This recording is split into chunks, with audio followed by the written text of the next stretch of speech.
Ishmaïa, je vous ai dit que ce shiur-là, je ne sais pas ce qu'il a. On n'arrête pas d'avoir des problèmes de connexion, des problèmes de téléphone. Bon, Mina Shamaïm, écoutez, il y a des jours comme ça, et c'est encore une leçon pour nous de se battre et de continuer, même quand c'est pas facile, même quand il y a des difficultés, quand il s'agit de la Torah, des mitzvot, des ma'asim tovim, il faut se battre, il faut continuer à avancer, et il faut tenir bon jusqu'à ce que Hachem il ouvre la porte. Et bon, Bezrat Hashem, alors donc on était en train de raconter l'histoire. On était en train de raconter l'histoire de l'élève de Rabbi Nathan. L'élève de Rabbi Nathan, il s'appelait Rabbi Shimshon. C'était le grand-père de Rabbi Shimshon Barsky, pour ceux qui connaissent. Et l'élève de Rabbi Nathan, il s'est rapproché de Rabbi Nathan quand il était très jeune. Il devait avoir 12 ans. Et il a commencé à se rapprocher de lui avant la bar mitzvah, il a commencé à se rapprocher de lui, à vouloir écouter ses shiurim. À l'époque, comme vous savez, le fait d'être Breslev, c'était quelque chose de très compliqué à gérer. Et donc, finalement, alors, il a un point tel qu'il allait Shabbat dans la synagogue de Rabbi Nathan, à pied, pour pouvoir écouter les shiurim de Seuda Shlishit, de Rabbi Nathan. Et un jour, ses parents, ils étaient tellement contre qu'ils n'arrivaient pas à le retenir, qu'ils ont caché ses habits. Ils ont pris ses habits, ils ont caché pour pas qu'il sorte de la maison. Qu'est-ce qu'il a fait, ce Rabbi Shimshon? Il est parti, il était en habit de pyjama, il est parti dans l'armoire, il a pris une veste de sa maman, ou là-bas il y avait une grosse veste comme ça, il l'a mis pour le froid, et il a commencé à marcher et aller à la synagogue comme ça. Rabbi Nathan, quand il a vu, il a compris, et il lui a dit, rappelle-toi, je te paierai ce que tu viens de faire dans le monde à venir. Je te le rendrai, ce que tu viens de faire dans le monde à venir. Vous voyez combien Rabbi Nathan, il considérait ça comme un cadeau, qu'il avait fait un tel sacrifice pour venir écouter la Torah de Rabbi Nathan. Rabbi Nathan, il lui a dit, ce que tu viens de faire maintenant, que tu es sorti en pyjama pour venir écouter ma Torah, et dans le froid avec un manteau que tu as pris à ta maman parce qu'il t'avait pris tes habits, ça je te le paierai dans le monde à venir. Rabbi Shimshon, il a grandi, il est devenu un très très grand chassid, un très grand tzaddik. Et il vivait dans les bois, à côté de la ville, mais dans un endroit de bois. Pourquoi? Parce qu'il s'occupait, son rôle, c'est qu'il s'occupait de vendre du bois. Le terrain, il appartenait à un des descendants de Rabbeinu, qui s'appelait Rav Avraham Dov. C'était un des descendants de Rabbeinu. Ça appartenait ce bois-là, et il avait pris, parce qu'il avait trouvé personne pour s'occuper du bois, et personne ne voulait vivre en dehors de la ville, mais un Breslev, il aime les champs, il peut parler avec Hachem comme il veut, il fait de doute, il était bien, c'était le paradis pour lui, il a dit. Et il s'est occupé toute sa vie de vendre, même à des goïms, le bois de ce territoire-là. Et finalement, est arrivé le jour où,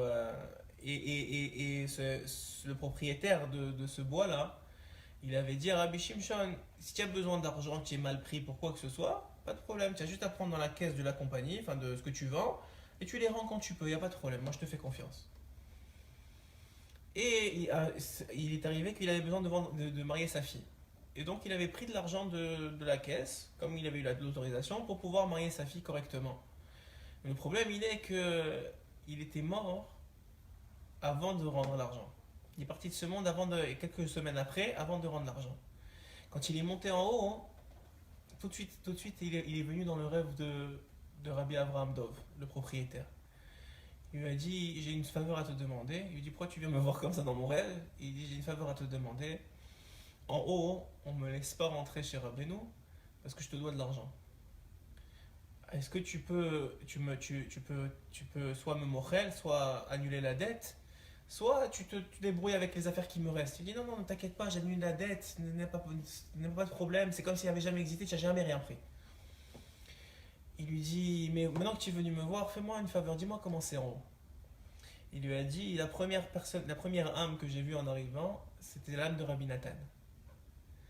Et il m'a dit, tu te rappelles, je t'ai promis quand tu avais 12 ans que j'allais te faire une faveur pour te payer le fait que tu es venu chez moi. Il a dit oui. Il a dit maintenant je vais te payer cette faveur-là, je vais t'amener chez Rabbeinu. Il l'a amené dans le Echal de Rabbeinu. Il faut savoir comment ça marche en haut. Bon, c'est ce que les Rachamim me disent, on a la Emouna que c'est vrai, qu'en haut, comme il a dit Rabbeinu, ici tu te vantes d'avoir voyagé dans tous les pays, là-bas tu te vanteras d'avoir voyagé dans tous les livres de Torah. Et là-bas, il y a des echalot. On appelle ça des echalot, c'est des palais. Chaque tzaddik, il a son palais. Rabbi Shimon, il a son palais. Le Baal Shem Tov, il a son palais. Le Harizal, il a son palais. Moshe Rabbeinu, il a son palais. Aaron HaKohen, il a son palais. Chacun, il a son palais.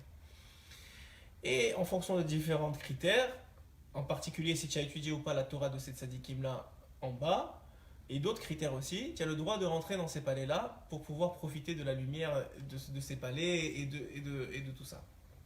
Et de l'étude de la Torah là-bas. Et donc, il a dit, tous les palais, ils étaient figés. Tous les palais, ils étaient figés. Ça veut dire quoi, figés? Ça veut dire spirituellement, ils avaient une couleur particulière. Mais celle de celui de Rabbeinu, il n'arrêtait pas de changer de couleur. Il n'arrêtait pas de monter. Il bougeait d'endroit. Ça n'arrêtait pas de monter. On ne pouvait pas l'attraper, on ne pouvait pas rentrer. Il disait, même si j'étais arrivé tout seul, sans Rabbi Nathan, je ne serais pas rentré. Parce qu'il n'arrête pas de bouger. Il change de couleur toutes les secondes. Pour te dire que Rabbeinu, puisque c'est le tzaddik de la dernière génération, sa Torah, elle n'est pas figée. Elle continue, il augmente à chaque seconde. Son palais aussi, dans le ciel, il augmente à chaque seconde. Et plus il y a des gens qui se rapprochent, plus il augmente, plus ça avance. Alors il a dit, Rabbi Nathan, il m'a fait rentrer, il m'a amené chez Rabbeinu. Rabbeinu, il a dit, Rabbi Nathan, c'est qui? Mais évidemment, il savait, mais il a dit, Rabbi Nathan, c'est qui? Il a dit, c'est Rabbi Shimshon, un de mes élèves. Il lui a dit, tu dois l'amener à ce qu'on appelle, ça s'appelle un fleuve, qui s'appelle Nar de Uno. C'est un fleuve qu'on connaît dans la Kabbale, qui est un fleuve de purification. Alors il a dit, Rabbi Nathan, il m'a amené au bord de ce fleuve-là. Lui, il est rentré comme s'il est rentré au mikvé, ça veut dire il est rentré, il sortait, il avait l'impression d'être revigoré. J'ai dit, bon, c'est pas si pire. Il a dit à Rav Avraham Dov, je suis rentré, je suis sorti, j'avais jamais eu autant de douleur de ma vie. Toute ma vie entière, c'était pas une minute de cette douleur-là que j'ai eue quand je suis rentré. Mais après ça, je me sentais extraordinairement bien. Rabbi Nathan, il m'a ramené chez Rabbeinu. Rabbi Nathan, il m'a ramené chez Rabbeinu. Et Rabbeinu, il lui a dit, maintenant, il lui reste juste une chose à faire, il faut qu'il règle sa dette. Parce qu'il ne peut pas rester sinon. Alors ils m'ont permis, il lui a dit, mais comment il va régler sa dette? Il va pas repartir en bas. Alors ils m'ont permis de venir dans ton rêve. Et pourquoi? Juste pour que tu me mochel, pour que tu m'annules la dette. Et comme ça, je peux retourner tranquillement chez Rabbeinu. Et comme ça, il lui a dit, il est rentré. Donc de là, cette histoire-là, on la raconte beaucoup dans Breslev pour rappeler que Rabbeinu était très makpid sur les histoires d'argent. Il disait à ses élèves de très parce qu'il y a des choses qu'on peut purifier avec des fleuves purificateurs, etc. Mais les histoires monétaires et les histoires entre hommes, c'est très compliqué à gérer. Il faut souvent revenir en Gilgoul, c'est des choses compliquées à gérer. Donc, puisque tu m'as dit qu'il faut revenir dans la Torah de Rabbeinu, dans le Likutei Moharan, c'est un peu ce qu'il dit ici dans Likutei Moharan 13. On va le lire pour que on ait au moins dit quelques paroles de Likutei Moharan, puisque c'est un shiur de Likutei Moharan du dimanche soir. C'est un aspect, ce qu'on a dit que, on avait dit qu'il fallait pouvoir donner la tzedaka parce que c'était tu montrais de la émouna en Hachem en faisant ça. C'est un aspect de l'élévation de la Torah du monde futur. Comme vous à Zohar, puisque c'est écrit dans le Zohar. Que dans le futur, il y aura la Torah. En vérité, c'est quoi la Torah? C'est des lettres. Et dans ces lettres-là, il y a Hachem. C'est impossible à comprendre, mais la lumière d'Hachem, elle s'est rentrée dans les lettres. Ça s'appelle le Or Ganouz. Le Or qui a été créé à la création du monde, qui a été caché pour les tzadikim. Où il est caché? Il est caché dans les mitzvot, comme par exemple Hanouka qui arrive bientôt. Dans les lumières de Hanouka, celui qui voit les lumières de Hanouka, il récupère du Or Ganouz. En tout cas, s'il est méritant. Et la Torah, celui qui étudie la Torah, l'Ishma, il récupère du Or Ganouz. Mais où est-ce qu'il est le Or Ganouz? Il est dans les lettres de la Torah. Donc dit ici, la Torah que tu vas connaître, ça n'a rien à voir avec ce que tu as vu ici. Ici, tu parles de Shrita et de comment celui-là il est cachère, celui-là il n'est pas cachère. Là-bas, il n'y a pas d'animaux. C'est ça que c'est cachère. Mais c'est de la Torah, c'est la même Torah, sauf que les lettres, elles s'effacent et l'essence qu'il y a derrière, tu la récupères. C'est indescriptible. C'est la même Torah, mais c'est pas la même Torah. Alors dire Rabbeinu, la Hatid Lavo, le Zohar, il dit qu'il va y avoir une nouvelle Torah, qui est la Torah des Hatika, de l'ancien, qui va être dévoilée. C'est quoi l'ancien? C'est la Torah avant la création du monde. La Torah avant la création. Nous, on a reçu la Torah sous une forme calée, on va dire, dans des mots, dans des lettres, dans une histoire. Mais Abraham Avinu, quelle Torah il avait? Il n'avait pas la Torah qu'on a reçue. Qu'est-ce qu'il avait la Torah? Il avait une perception d'Hachem. Et même des mitzvot par exemple les téfilines, peut-être c'était pas vraiment les boîtiers qu'il faisait lui, il faisait une autre façon de faire les téfilines. Mais c'est quoi les téfilines? Ça tire une lumière d'Hachem dans le monde, un dévoilement d'Hachem dans le monde. Et bien ce dévoilement, il le faisait avec autre chose. Mais ça s'appelait les téfilines pour lui. Ça s'appelle la Torah cachée. Et donc là, il dit qu'il y a écart qui blatte à Torah. L'essentiel de recevoir la Torah, à l'aider à Sechel, c'est à travers le Sechel, l'intellect. Chez Moshe Mashiach, c'est l'aspect de Moshe qui est aussi Mashiach. Qui est Mashiach parce que c'est l'âme du Mashiach, en tout cas c'est lui qui va faire venir Mashiach. Il y a une opinion qui dit que de la même façon que c'est lui qui nous a fait sortir d'Égypte, c'est lui qui va nous faire sortir de la dernière galoute. Eir Giborim ala Chacham. Le sage, il escalade une cité de guerriers vaillants. Il va expliquer ce que ça veut dire. Moshe Mashiach, celui qui possède l'aspect de Moshe Mashiach, c'est-à-dire n'importe quel sadique, il a une berina de ça. Il a un aspect de cette galoute là. Yuchal lekabel Torah, il est capable de recevoir la Torah. V'yachol hamshich ha'arat Torah lelamed she'ar bnei Adam. Et il est capable, grâce à la Torah qu'il a reçue, d'enseigner aux hommes. Qu'est-ce qu'on apprend maintenant? La Torah de Rabbeinu qu'il a reçue du don. Quand tu ouvres le Roi Chaim, c'est que du Roi HaKodesh. D'où il a sorti ces explications? D'où il a sorti sur la paracha de cette semaine Vayetse? Tu sais ce qu'il dit? Vayetse Yaakov Uber Shava. C'est ce qu'il explique. Il explique le Roi Chaim. Vayetse, c'est l'âme qui descend. Yaakov c'est le Hekev parce qu'il descend avec le Yetzerara. Il dit que c'est le Hekev. Mi Ber Shava. Le BR, c'est BR Maïm, c'est l'endroit dans le ciel qui s'appelle BR Maïm, qui contient toutes les âmes du ciel. Et ils descendent où? Besheva. Ils descendent Besheva, ça veut dire que quand l'âme, on sait que le Zohar dit que quand l'âme, et c'est même une Mara, quand l'âme elle descend, elle jure qu'elle va être sadique, ça s'appelle un Shva, ça s'appelle un jure, un serment. Il dit Sheva, c'est serment, et comme ça il te explique tous les versets. Il te dit en vérité, ça veut dire que l'âme elle est descendue dans ce monde. Et elle est descendue avec un Yetzerara. Et qu'elle est descendue de Maïm Nukvin. Elle est descendue d'un endroit qui s'appelle l'endroit de Maïm. Et elle a fait un serment. Tout ça dans un verset de la Torah. Où tu as vu ça? C'est écrit où? C'est écrit nulle part. C'est écrit Vayetse. Il est sorti Yaakov pour aller à Beersheba. D'où le Roi Chaim il a sorti cette explication-là, que ça veut dire que l'âme elle descend dans ce monde avec un Yetzerara et elle descend d'un endroit qui s'appelle l'endroit des eaux et qu'elle descend en faisant un serment. D'où il a sorti ça? Il a sorti ça s'appelle la Torah d'en haut. Il a sorti de Roi HaKodesh.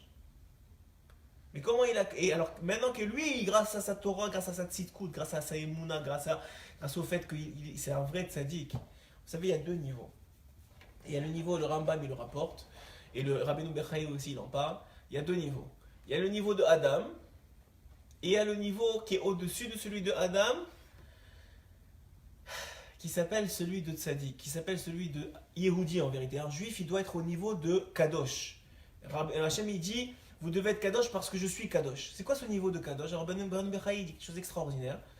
Rabbeinu Bechaye, il dit, le niveau de base de Adam, c'est quoi? C'est le niveau qu'on demande à toute l'humanité en vérité. C'est quoi le niveau de l'humanité? Tu voles pas, tu triches pas, tu mens pas, tu vas pas commencer à tuer, tu vas pas faire des choses qui sont la base de la vie. Si tu fais pas ça, tu n'es même pas un Adam, tu es un animal. C'est-à-dire un Adam, c'est un minimum, il a un niveau de correspondance avec autrui, avec l'autre. Il dit Rabbeinu Bechaye, mais dans les mitzvot que tu comprends rien, par exemple les téfilines, allumer des bougies à Hanouka, des choses comme ça, tu sais pas pourquoi tu les fais. Qu'est-ce que Chazal ils ont instauré? Ils ont instauré une bracha. Baruch ata Hashem, béni sois-tu, ou source de bénédiction en vérité, et tu Hashem, source de bénédiction tu es, Asher qui déchano be mitzvotav, qui nous a sanctifiés par ses mitzvot. Alors quoi, les autres mitzvot, quand tu fais la tzedaka par exemple, tu n'as pas une bracha, tu dis pas Baruch ata Hashem, Asher qui déchano de faire la tzedaka, pourtant c'est une mitzvah. Il dit Rabbeinu Bechaye, parce que la tzedaka, le fait d'être gentil, le fait d'être droit, le fait d'être intègre, c'est une base de l'homme. Maintenant, quand tu veux devenir kadosh, c'est quoi? C'est quand tu comprends rien et tu fais quand même. Tu fais pourquoi? Parce que Hachem t'a demandé. Quand tu fais dafka parce que Hachem t'a demandé, alors Asher qui déchano be mitzvotav. Il t'a rendu kadosh grâce à ses mitzvot. Et dit Rabbeinu Bechaye que quand l'homme il devient kadosh par ses mitzvot, alors à ce moment-là, même son niveau d'Adam, il devient Kadosh. Pourquoi? Parce que dit le Ramban, par exemple, sur la mitzvah de Kivud Avahem, Il dit, c'est écrit dans le mitzvah de Kivud Avahem, tu respecteras ton père et ta mère. Vous verrez, ça dépend si vous le voyez dans la parashat Yitro, dans la parashat dans Devarim, dans le Sefer Devarim là-bas, c'est pas écrit de la même façon, mais de toute façon, tu respecteras ton père et ta mère. Et à la fin, c'est écrit Ani Hashem, je suis ton Dieu. Pourquoi? Parce que tout le monde peut respecter son père et sa mère. On a vu même chez d'autres religions qui respectent leur père et leur mère. Mais la raison pour laquelle un juif il respecte son père et sa mère, c'est parce que Ani Hashem, parce que je suis ton Dieu. C'est parce que moi je suis Dieu que je t'ai demandé. C'est pas parce que tu as pitié ou parce que tu les aimes, parce que tu les aimes pas, ça change rien. Je t'ai demandé de les respecter parce que je suis ton Dieu. Et quand tu fais ça, là tu viens de monter d'un niveau de Kadosh.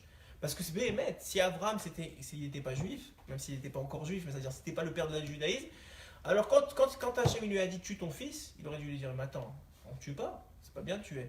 Tu nous as toujours dit qu'il faut pas tuer, et maintenant tu dis toujours non, je tue pas. Mais lui il a dit non, pourquoi j'ai pas tué au début? Parce qu'il m'a dit Hachem ne tue pas. Maintenant s'il me dit tue, ça veut dire que c'est bien de tuer, et je vais tuer. C'était une émouna, je suis à un niveau de émouna tellement grand, qu'on fait des choses parce que Hachem nous le demande.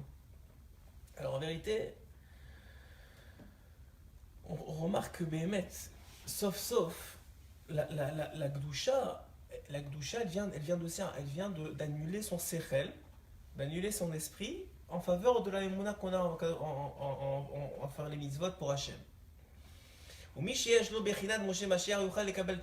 qui a un niveau de Moshe Mashiach, comme le Roi Chaim Akadosh qui était le Mashiach de sa génération, avec le Baal Shem Tov, si vous ne connaissez pas l'histoire, on la racontera peut-être une autre fois, on n'a pas le temps aujourd'hui, mais que c'était les deux parties, et il y en avait un qui était Mashiach ben David et un Mashiach ben Yosef, ou comme le Rabbeinu, ou comme d'autres grands dans les générations, eux, Yuchal et Kabel Torah, eux, ils ont reçu une Torah à eux, ça s'appelle la Torah du Roi Chaim.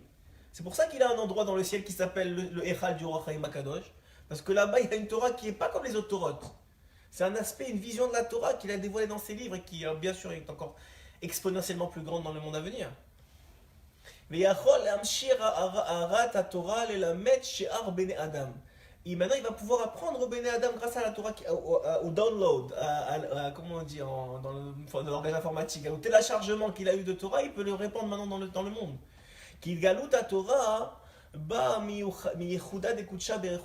Parce qu'en vérité, comment lui il a réussi à dévoiler de la nouvelle Torah dans le monde? Parce que lui il a réussi à rassembler Hachem et la Shrina. Ça s'appelle l'union entre la partie masculine et féminine d'Akadosh Baruch Hu, qui s'appelle Hachem et la Shrina. Et en faisant l'union des deux, il a réussi à dévoiler la Torah. Et alors à ce moment, Kemo Shekatouf, regardez comment il dit Rabbeinu. Vous connaissez sûrement le verset qui dit Shema Beni Musar Avicha. Et Shema Beni Musar Avicha. Écoute mon fils, le moussard, comment dire le moussard? Aujourd'hui le moussard ça veut dire, c'est encore plus que, c'est plus que des instructions, c'est mettre une façon de se conduire.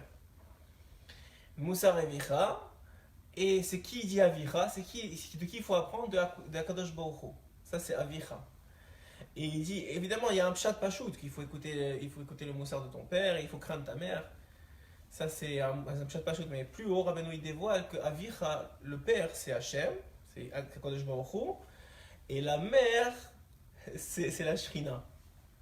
Et donc en vérité, quand tu écoutes le Moussar Avicha et que tu crains la Shrina, alors que la Shrina normalement c'est la mère, tu ne devrais pas la craindre, tu devrais plus écouter ses paroles parce qu'elle est tout le temps avec toi. Et le père, c'est lui que tu devrais craindre parce que lui il est plus dur, bon plus aujourd'hui, mais à l'époque il était plus dur. Et donc tu craignais plus le père. Alors il y a un inversement, ça c'est là le pshat qui dit ça, mais là même il va beaucoup plus loin Rabbeinu. Il dit tu sais quoi, ce verset il vient dire que tu dois réunir en écoutant les paroles d'Akadosh Baruch Hu à travers la Torah, et en craignant la Shrina, c'est-à-dire que la Shrina elle est en galoute, elle est partie, tu crains, et tu penses à elle, tu pleures pour elle. En faisant ça et en faisant les mitzvot pour ça, tu unis, c'est des très hauts niveaux, mais tu unis la Kadosh Baruch Hu et la Shrina, la partie masculine et féminine de la Torah. Et en faisant ça, tu fais descendre des nouveaux niveaux de Torah. Et en faisant descendre des nouveaux niveaux de Torah, V'yechudam al-yedei ha'agalot nefashot, Israël bifrinat mi'inayin nugvin. Et à ce moment-là, c'est pas seulement que ça fait descendre la Torah, parce que la Torah elle descend, mais en même temps que la Torah elle descend, les âmes elles montent. Pourquoi? Parce que quand la Torah elle descend, à qui elle va la Torah? Elle va au peuple d'Israël. Et en apprenant la Torah, qu'est-ce qu'ils deviennent les peuples d'Israël? ils deviennent plus grands. Donc le tzaddik qui fait descendre la Torah, hein, mais comme il est capable de la transmettre aux autres, grâce à la Torah, à la Torah du tzaddik, le peuple d'Israël y monte. La Gdusha du peuple d'Israël elle monte. La Emouna du peuple d'Israël elle monte. Le peuple d'Israël il monte. וחכם יכול לקח הנפשות ולעלות בבחינת מים נוגבים, בבחינת ולקח נפשות חכם, ועל ידי